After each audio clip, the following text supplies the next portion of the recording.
Delhi CM को लेकर BJP सांसद प्रवीण खंडेलवाल का बयान। बोले पीएम मोदी जल्द ही दिल्ली का सीएम चुनेंगे।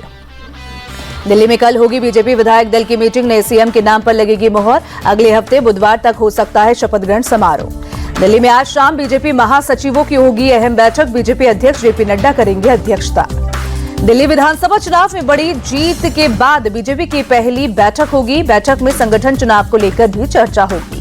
दिल्ली में सरकार बनाने को लेकर बीजेपी की कवायद तेज। पार्टी मुख्यालय में संगठन महामंत्री बीएल संतोष ने की बैठक में दिल्ली बीजेपी के अध्यक्ष वीरेंद्र सचदेवा, केंद्रीय मंत्री हर्ष मल्होत्रा समेत कई पदाधिकारी भी मौजूद रहे। पर्यवेक्षक और विधायक दल की बैठक पर बात हुई। अनुराग ठाकुर का बयान। बोले हम दिल्ली में एक बेहतर सरकार चलाकर देंगे।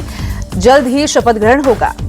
अनुराग ठाकुर ने आप पर हमला बोलते हुए कहा, उन लोगों ने पिछले 11 साल में दिल्ली को विनाश के रास्ते पर ले जाने का काम किया।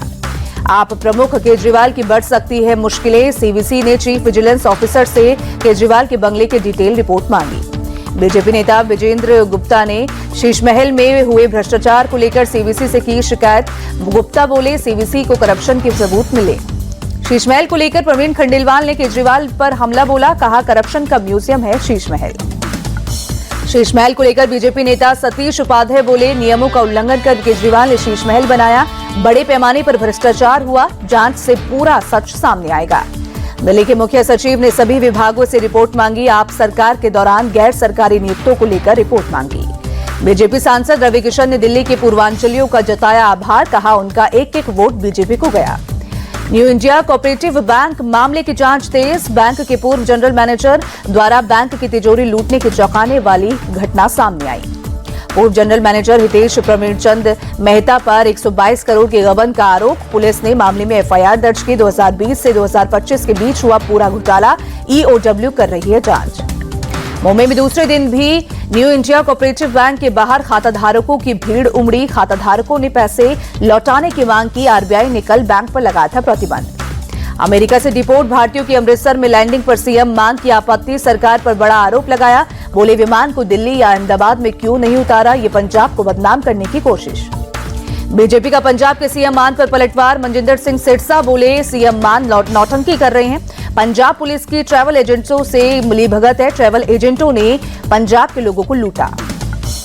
सीएम मान के आरोपों पर बीजेपी नेता तरुण चुग बोले सीएम मान बेवजह बयानबाजी कर रहे हैं। वो बताएं एजेंटों के खिलाफ उन्होंने क्या कार्रवाई की। चंडीगढ़ में सरकार के साथ हुई बातचीत के बाद बोले किसान नेता जगजीत सिंह डल्लेवाल, अच्छे माहौल में हुई बातचीत। 22 फरवरी को किसानों के साथ होगी अगली मीटिंग। केंद्रीय कृषि मंत्री शिवराज सिंह चौहान की अध्यक्षता में होगी बैठक। इस साल के बजट पर बोले केंद्रीय मंत्री किरेन रिजिजू, बजट में विकसित भारत की नींव रखी गई। इस बार के बजट से मध्यम वर्ग के लोगों को बड़ी राहत मिली। वक्फ संशोधन बिल के समर्थन में आए बरेली के मौलाना शहाबुद्दीन रजवी बोले मुसलमान इससे घबराए नहीं, मस्जिदों और मदरसों को कोई खतरा नहीं। मौलाना रजवी बोले वक्फ बिल से मुसलमानों को नहीं भूमाफियाओं को खतरा। वक्फ के रख रखाव के नाम पर गठित वक्फ बोर्ड के अध्यक्ष, सदस्य और संबंधित अधिकारी भ्रष्टाचार मिले।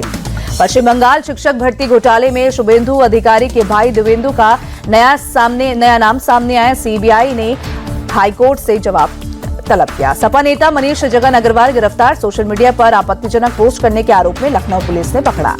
भोपाल पहुंचे मुख्यमंत्री योगी आदित्यनाथ ने मध्य प्रदेश के मुख्यमंत्री मोहन यादव से मुलाकात की। कई मुद्दों पर बात हुई।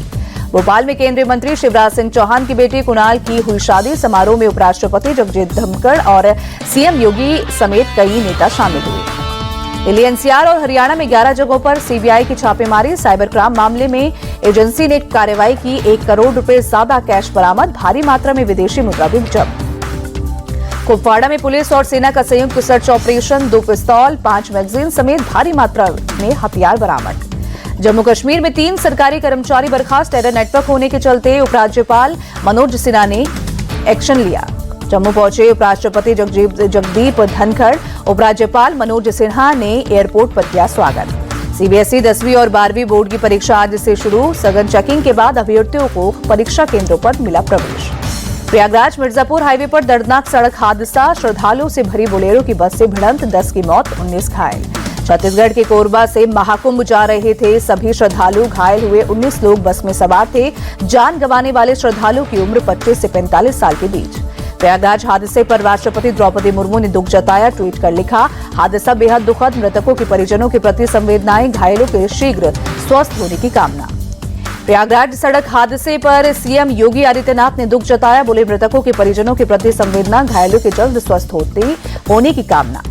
प्रयाग हादसे पर छत्तीसगढ़ सीएम साय ने दुख जताया। बोले, हादसा दुखद, मृतकों के परिजनों के प्रति संवेदना, घायलों के जल्द ठीक होने की कामना। हादसे में कोरबा के रहने वाले 10 श्रद्धालुओं की हुई थी मौत। बेगूसराय में यात्रियों ने ईंट से तोड़ा ट्रेन का गेट। महाकुंभ जाने के लिए जुटी थी भीड़, गेट बंद रहने से नाराज थे यात्री। प्रयाग महाकुंभ में श्रद्धालुओं का आना लगातार जारी। सुबह सुबह त्रिवेणी संगम में लाखों भक्तों ने आस्था की डुबकी लगाई। प्रयाग महाकुंभ में सुबह 10 बजे तक 54 लाख से ज्यादा श्रद्धालुओं ने डुबकी लगाई। 50 करोड़ से ज्यादा लोग अब तक संगम में कर चुके हैं स्नान। महाकुंभ मेला क्षेत्र फिर से नो व्हीकल जोन घोषित। शनिवार रविवार को भारी भीड़ की आशंका के चलते प्रशासन का फैसला। महाकुंभ में पहुंचे लोकसभा स्पीकर ओम बिरला बोले, ये भारत की आध्यात्मिक संस्कृति और आस्था का महाकुंभ। प्रार्थना है कि सभी के जीवन में खुशहाली आए। केंद्रीय मंत्री पीयूष गोयल भी प्रयाग महाकुंभ में पहुंचे। बोले, महाकुंभ का अद्भुत नजारा, ये श्रेष्ठ भारत का अनमोल उदाहरण।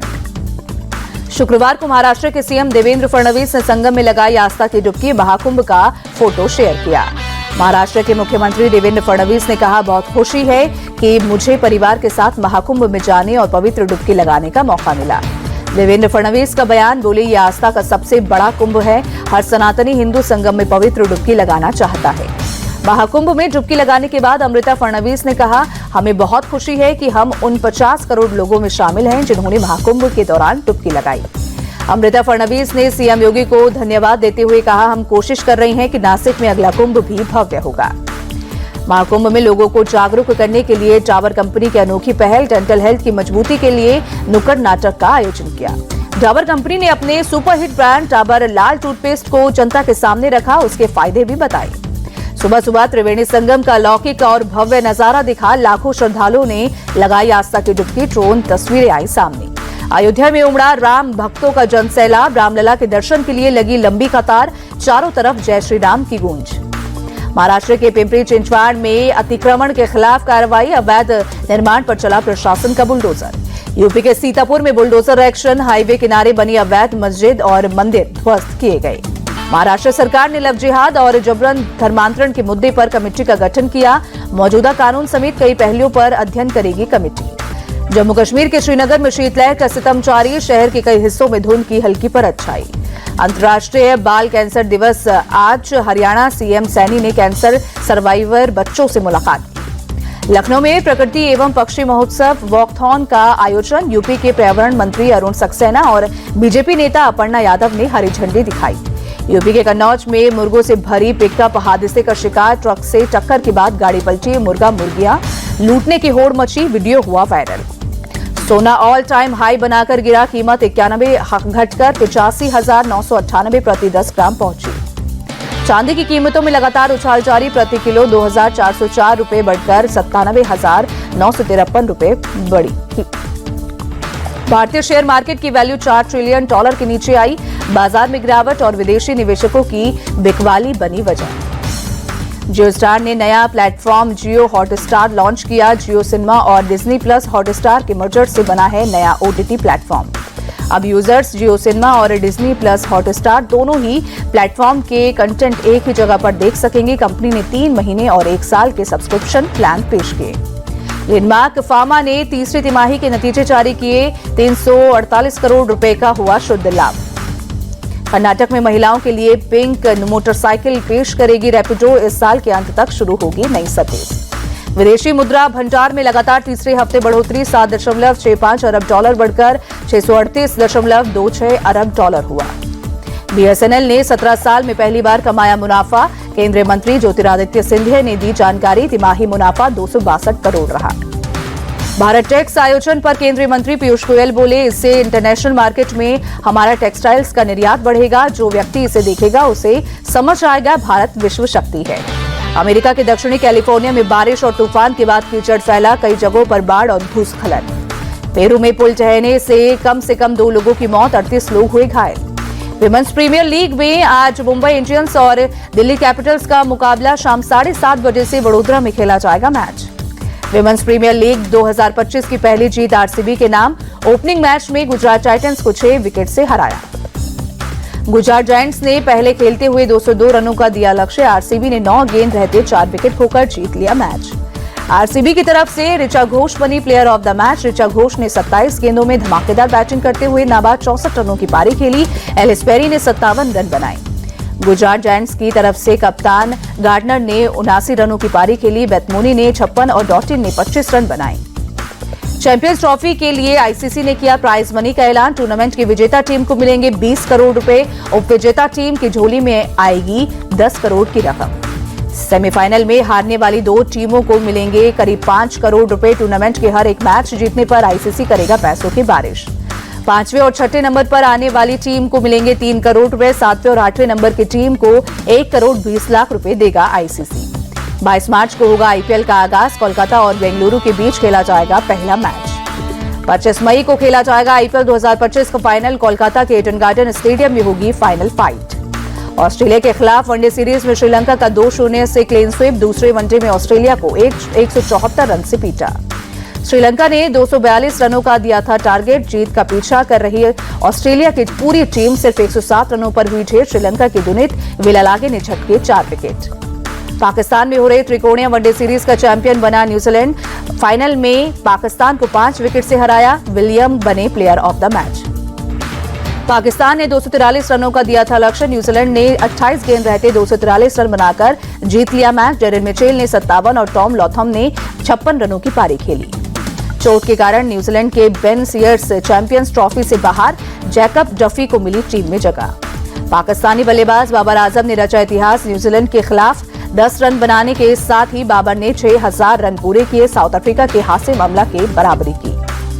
आयरलैंड के खिलाफ पहले वनडे में जिम्बाब्वे की जीत। 39 रनों से आयरलैंड को हराया। जिम्बाब्वे के ओपनर ब्रायन बेनेट ने खेली 157 रनों की विस्फोटक पारी। उत्तराखंड में 38वें राष्ट्रीय खेलों का समापन। गृहमंत्री अमित शाह ने विनर और रनर अप टीम को सम्मानित किया। Services of sports control board overall champion बना। फर्स्ट रनर अप महाराष्ट्र और सेकंड रनर अप हरियाणा की टीम बनी। अगले राष्ट्रीय खेलों प्रतियोगिता का होस्ट स्टेट मेघालय होगा। नॉर्थ ईस्ट के सभी 7 राज्यों में खेल होंगे। गृहमंत्री ने जानकारी दी।